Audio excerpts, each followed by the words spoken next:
Hello everyone, આજે આપણે બનાવીશું એક અનોખા ટેસ્ટમાં ગલકાના શાકની રેસીપી. ગલકાનું શાક તો તમે ઘણીવાર ખાધું હશે, પણ આજે આ ગલકાના શાકની અંદર આપણે દહીં ઉમેરીને બનાવવાના છીએ. તો ચાલો આ અનોખા ટેસ્ટમાં ગલકાનું શાક બનાવવાનું શરૂ કરીએ.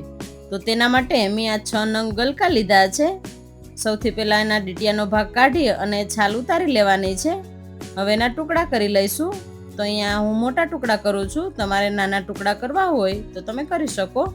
તો આ રીતે ગલકાના ટુકડા કરી લીધા છે. હવે ખાંડણીની અંદર 10 કળી લસણ ઉમેરી દઈશું, 2 લીલા મરચાના ટુકડા, 1 ઇંચ આદુનો ટુકડો. હવે ત્રણેય વસ્તુને આપણે અધકચરું વાટી લેવાનું છે. તો અહીંયા આદુ, મરચાં અને લસણને આ રીતે અધકચરા વાટી લીધા છે. હવે શાકનો વઘાર કરીશું. તો તેના માટે 1 ચમચા જેટલું તેલ ગરમ મૂકી દઈશું. તેલ ગરમ થાય એટલે અડધી ચમચી રાઈ બરાબર ફૂટી જાય એટલે અડધી ચમચી આખું જીરું, 1 ચમચી સફેદ તલથી આ શાકનો ટેસ્ટ ખૂબ જ સરસ આવે છે. હવે આપણે જે આદુ, મરચાં અને લસણ વાટેલા છે એ ઉમેરી દેવાના છે. પછી તરત જ સમારેલા ગલકા ઉમેરી દઈશું અને મિક્સ કરી લઈશું. તો ગલકામાંથી પાણી છૂટું પડશે એટલે ધીમા તાપે ચડવા દેવાના છે. તો હવે 5-1 મિનિટ જેવું થઈ ગયું છે.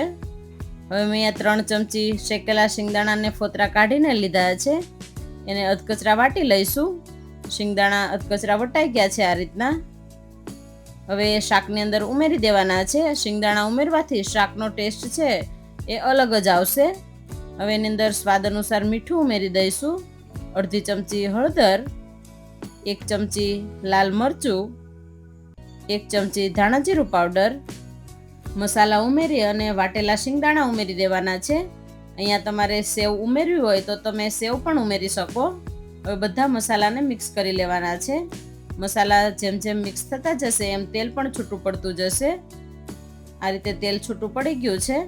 હવે એની અંદર 5 ચમચી જેટલું દહીં ઉમેરી દઈશું. અહીંયા દહીં છે એ વધારે ખાટું નથી લેવાનું.